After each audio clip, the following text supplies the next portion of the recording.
भक्ति में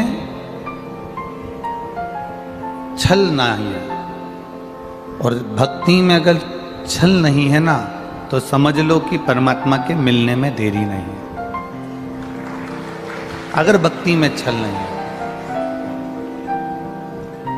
सवेरे से लेकर दोपहर के 2 बजे तक ऐसी धूप, ऐसी गर्मी, ऐसी चिलचिलाती गर्मी पड़ती है, और 2 बजे जैसे ही बाबा की कथा चालू होती है, धूप भी आती है तो हल्की आती है और छाया बनी रहती है। ये बाबा की कृपा है। कहीं उसकी कृपा दृष्टि में अपन सब हैं, कहीं उसकी दया दृष्टि में अपन सब हैं, और बस हमें दुनिया की निगाह में नहीं जाना है, हमें दुनिया की निगाह में नहीं रहना है, हमें तो हमारे भोले बाबा की निगाह में रहना है। हमें दुनिया की निगाह से क्या मतलब?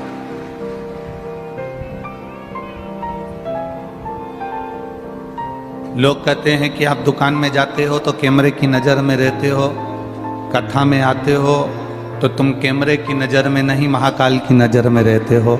इतना स्मरण अपने भीतर रखिए।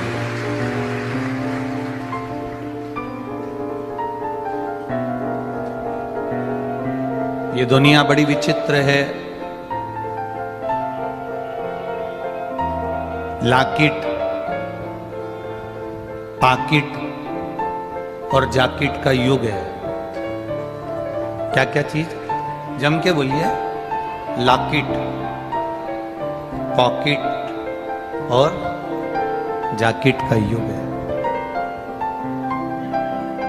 और जिनके पास में ये 3 चीजें अच्छी आ जाती है, लॉकेट मतलब जेवर, आभूषण, काया, ये सब लॉकेट के अंतर्गत आता है। आप सुंदर हो गए, काया अच्छी है आपकी, आपके पास में खूब ज्वेलरी है, गाड़ी है, बंगला है, जमीन है, जायदाद है, तो कहीं ना कहीं थोड़ा ना थोड़ा अहंकार आपके भीतर आ जाए।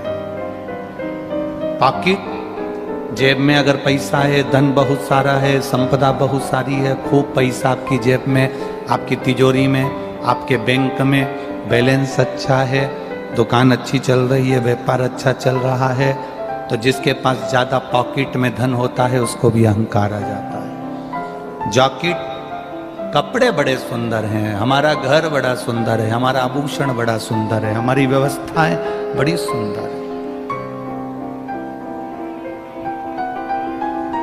लॉकेट, जॉकेट और पॉकेट, ये 3 की गर्मी, इन 3 चीज की जो गर्मी होती है ना, एक लॉकेट की गर्मी मतलब सुंदरता की गर्मी, धन की गर्मी, वैभव की गर्मी, सत्ता की गर्मी। एक पॉकेट की गर्मी, जेब में अगर पैसा भरा है तो ये गर्मी बड़ी बुरी है। काया की, सुंदरता की गर्मी, धन वैभव की गर्मी, पॉकेट की गर्मी और अच्छे कपड़ों की, अच्छे बंगले की, अच्छी गाड़ी की गर्मी बहुत बुरी है। मेरे महादेव के पास में ना लॉकेट है, बोलते जाओ, और ना पॉकेट है और ना जैकेट है। मेरे महादेव के पास में ना पॉकेट, ना लॉकेट, ना जैकेट, और उसके पास में जो लॉकेट है वो दुनिया का कोई व्यक्ति लटका नहीं सकता। जो उसके पास में लॉकेट है, जो उसके पास में लॉकेट रखा हुआ है बासुकी नाग का, वो एक भी लटका नहीं सकता। और उसके पास में पॉकेट भी नहीं है, क्योंकि कपड़े सिले हुए पहनते तो जेब होती है, अब तो यहां तो जेब ही नहीं। इसलिए जन्म लिया बच्चा भी लॉकेट, पॉकेट और जॉकेट लेकर नहीं आता, और मरने वाला व्यक्ति भी लॉकेट, पॉकेट और जॉकेट लेकर नहीं जाता। जन्म लिया बच्चा भी लॉकेट, पॉकेट, जॉकेट से दूर होता है, और मरने वाला भी। इसीलिए हमारे यहाँ मुर्दे को कपड़ा उड़ाया जाता है जिसमें जेब नहीं होती, जिसमें जॉकेट नहीं होती, जिसमें लॉकेट नहीं होता। आप कुछ रख कर ले जा नहीं सकते। मेरे देवाधिदेव महादेव के पास में लॉकेट भी नहीं है और पॉकेट भी नहीं है, जेब रखने के लिए, धन रखने के लिए उसने अपने पास में कुछ भी नहीं रखा। ना बहुत बड़ी अलमारी रखी, ना बहुत बड़ी संपदा रखने के लिए कोई डब्बा रखा, ना कोई बैग रखा, उसके पास कुछ, और ना उसके पास में जॉकेट है, वो जॉकेट से भी परे, उसको कपड़े से कोई मतलब नहीं। कपड़ा, वस्त्र ये शरीर को सजा देता है, और हमारा किया गया भजन, हमारा किया गया मंत्र जाप, हमारा किया गया नाम जाप, हमारा किया गया स्मरण हमारी इस आत्मा को सजा देता है, इस चित्त को सजा देता है, इस मन को सजा देता है।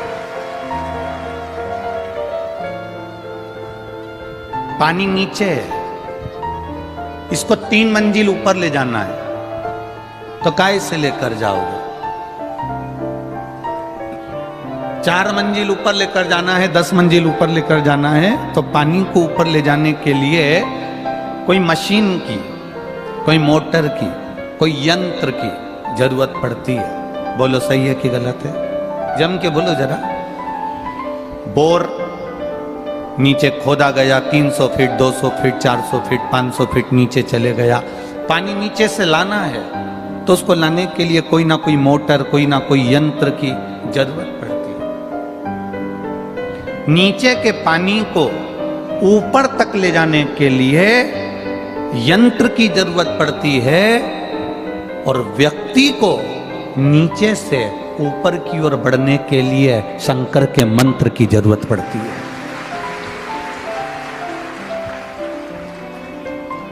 यंत्र के बिना पानी बोर में से ऊपर नहीं जा सकता, यंत्र बिना, मशीन बिना, मोटर बिना पानी नीचे से ऊपर नहीं जा सकता, और मंत्र के बिना, श्री शिवाय नमस्तुभ्यम के बिना, ओम नमः शिवाय के बिना, नमः शिवाय के बिना, महामृत्युंजय मंत्र के बिना, राम कृष्ण के बिना, भगवत भजन के बिना, राम कृष्ण हरि के बिना, भगवान के मंत्र के बिना, भजन के बिना व्यक्ति ऊपर की ओर नहीं बढ़ सकता। उसको बढ़ने में मंत्र की जरूरत पड़ेगी।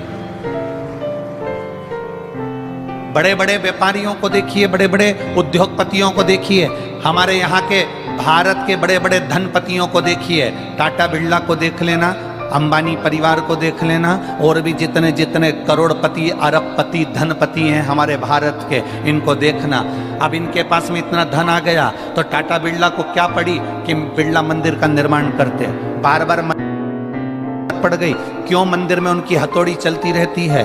जब अंबानी परिवार में इतना धन है तो नाथ द्वारा जाने की, सोमनाथ जाने की, द्वारकानाथ जाने की, काशी जाने की क्या जरूरत पड़ गई?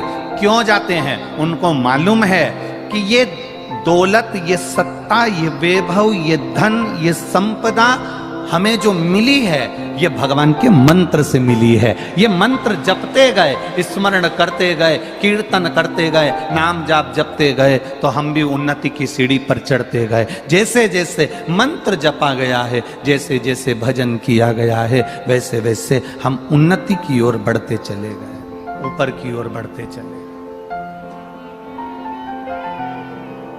ये चमक, ये दमक, फुलवन में महक, सब कुछ सरकार तुम ही से है। हम ये बढ़ रहे हैं। पानी को नीचे से ऊपर तक ले जाने के लिए मोटर की, मशीन की, यंत्र की जरूरत पड़ती है, और इस मन को परमात्मा तक ले जाने के लिए, व्यक्ति को उन्नति की ओर बढ़ने के लिए भगवान के मंत्र की जरूरत पड़ती है। आप जितना मंत्र का जाप करोगे, आप जितना भगवान की भक्ति का स्मरण करोगे, आप जितना भजन करोगे, आप जितना नाम जाप करोगे, आप धीरे धीरे उन्नति की सीढ़ी पर चढ़ते चले जाओगे। एक अंदाजा लगाना, कोरोना महामारी के पहले आप लोगों ने अगर शिव महापुराण की कथा नहीं सुनी थी तो एक अंदाजा लगाना कि उसके पहले की जिंदगी क्या थी आपकी। कितना दुख, कितनी तकलीफें सामने आती थी, कष्ट आता था, बीमारियां आती थी, तकलीफें बढ़ती थी, व्यापार नहीं चल पाता था, 1 रुपए कमाने के लिए भी दिन भर बैठना पड़ता था, मेहनत करना पड़ती थी बहुत ज्यादा। और धीरे धीरे आप लोगों ने जब शंकर जी के कथा पर विश्वास करा, शिव महापुराण पर भरोसा करा, शंकर जी को 1 लोटा जल चढ़ाना प्रारंभ करा, शंकर जी के मंदिर जाना प्रारंभ करा, तुम्हारे घर का कोई भी व्यक्ति जब मंदिर जाना चालू कर दिया, शिव जी की पूजन चालू कर दिया, शंकर जी पे लोटा भर जल चढ़ाना प्रारंभ कर दिया, शिव जी को भजना प्रारंभ कर दिया, टीवी पर कथा सुनना प्रारंभ कर दिया, पंडाल में आकर शिव पुराण कथा सुनना चालू कर दिए, तो अब तुम्हारे परिवार की दशा देखना, आपको पलटने देखने की जरूरत नहीं पड़ती। धीरे धीरे आप उन्नति की सीढ़ी पर चढ़ते चले जा रहे हैं। आप धीरे धीरे उन्नति की सीढ़ी पर चढ़ रहे हैं।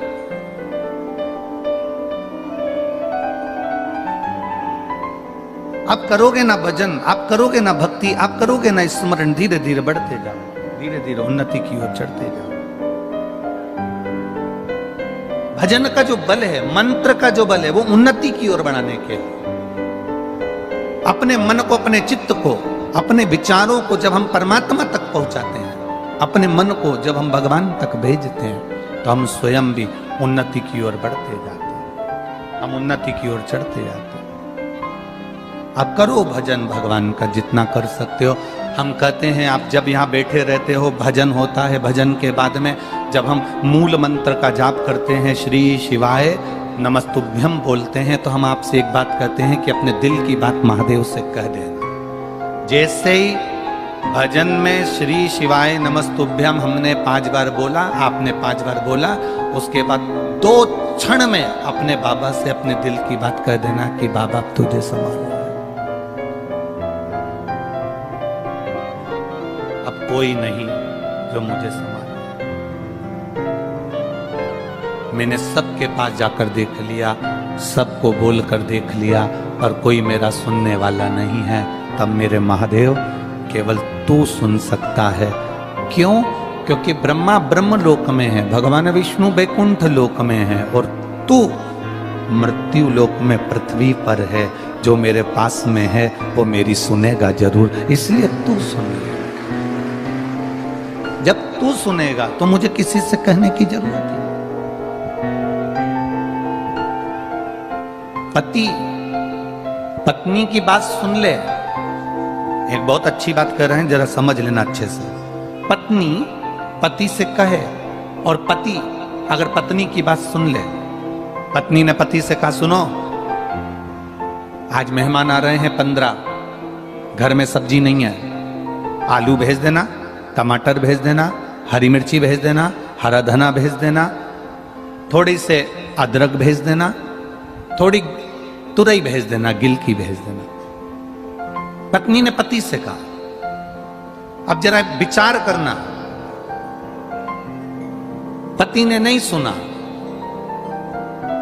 पति ने सब्जी भेजी नहीं, घर में 15 मेहमान आ रहे हैं, सब्जी नहीं भेजी, तो पत्नी क्या करेगी? जम के बोलिए, करेगी क्या? वो तुरंत अपने पड़ोसी से कहेगी, अपने रिश्तेदारों से कहेगी, कोई घर में आया होगा उससे कहेगी, कोई नौकर से कहेगी, कोई चाकर से कहेगी, जाओ ना थोड़ी सी सब्जी ला दो, हमारे घर में मेहमान आए।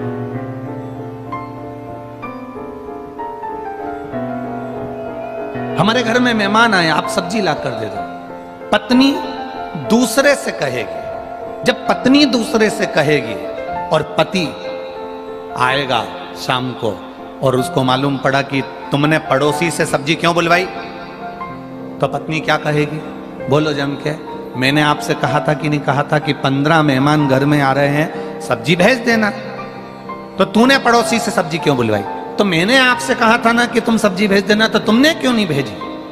पति को बुरा लगेगा कि इसने पड़ोसी से सब्जी बुलवा ली। उसी तरह आप मृत्यु लोक के देव हो, पृथ्वी पर रहने वाले देव अधिदेव महादेव हो। अगर हम आपसे कहेंगे और आप नहीं सुनोगे और दूसरे से कहेंगे तो फिर आपको बुरा लगेगा। इसलिए हम किसी से नहीं कहते मेरे महादेव, केवल आपसे कहते हैं। आप सुनो, आपसे कहेंगे, किसी और से नहीं। हम क्यों किसी से कहें?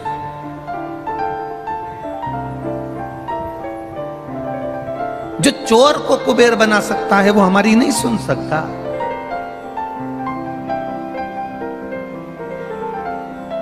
जो एक भील के लिए प्रकट हो सकता है वो हमारी नहीं सुन सकता।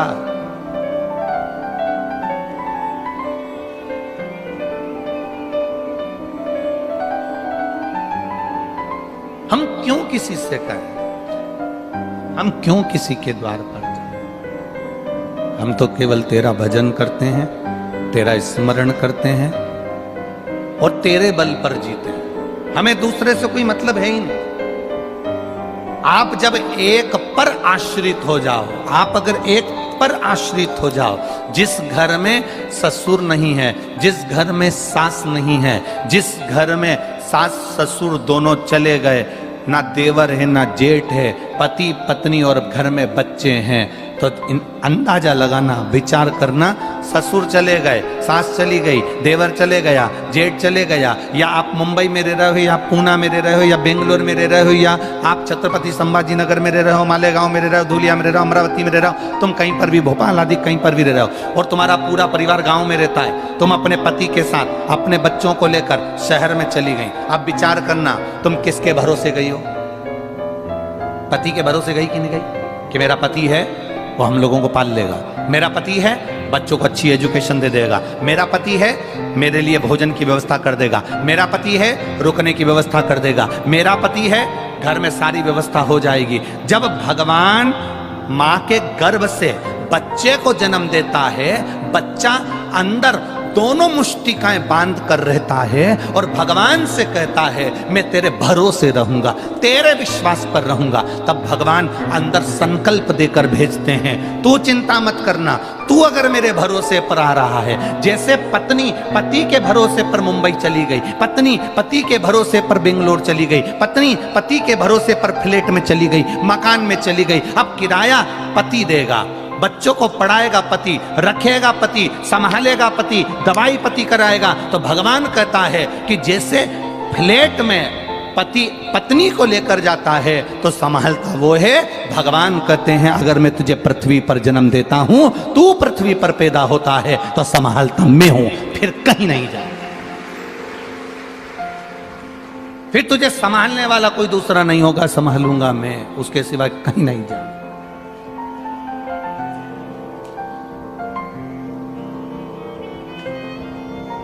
तेरा भरोसा मेरे भोले, तेरा सहारा है,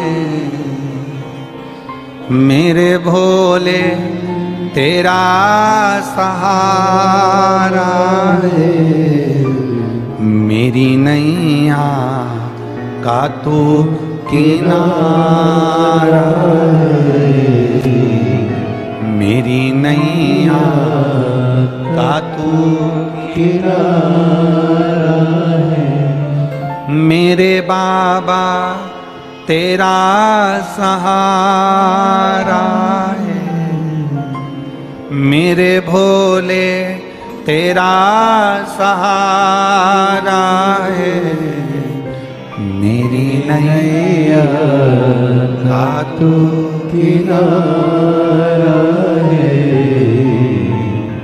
मेरी नैया का तू किनारा है। तेरे सिवा कौन? हम किसके भरोसे पर जिए? ऊपर रहते तो ब्रह्मा जी के भरोसे पर रहते, ऊपर रहते नारायण के भरोसे पर रहते, ऊपर रहते इंद्र के भरोसे पर रहते, उनके जिस लोक में रहते हम उस लोक के भरोसे पर रहते, उस लोक के भरोसे।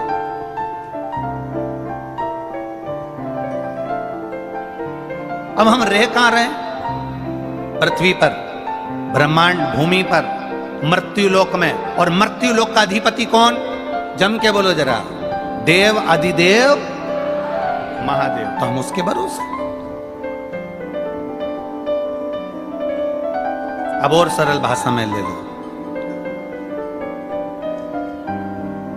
छत्रपति संभाजी नगर में कथा का यजमान कौन?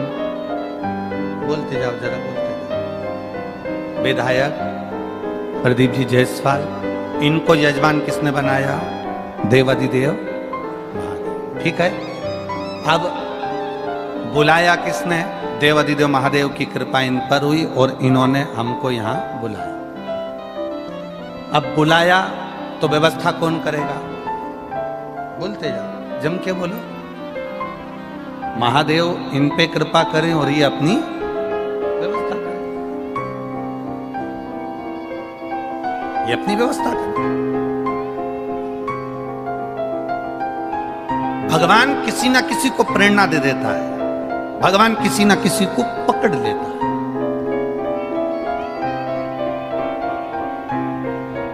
अब जरा विचार करिएगा, 8 दिन पहले तक जबलपुर में कथा हो रही थी और 8 दिन के पहले जब हम वीरगंज में कथा कर रहे थे तब वहाँ पर सूचना मिली कि जबलपुर में व्यवस्था नहीं हो पाई, वहाँ परमिशन नहीं मिल पाई, तो कथा कैंसिल हो गई। अब जरा विचार करिएगा, इनके घर के बच्चे वो ऋषिकेश और वो निकलेश आदि कथा टीवी पर देख रहे हैं, उन्होंने जैसे ही देखा कि कथा कैंसिल, दूसरा दिन ही नहीं हुआ और मालूम पड़े कि वो कथा तुरंत, ये यहाँ तो कथा चल रही और माइक पे बोला कैंसिल हुई और ये सीहोर पहुंच गए ऋषिकेश और वहां जाकर ये कथा को लेकर यहाँ आ गए। विचार करिएगा जरा,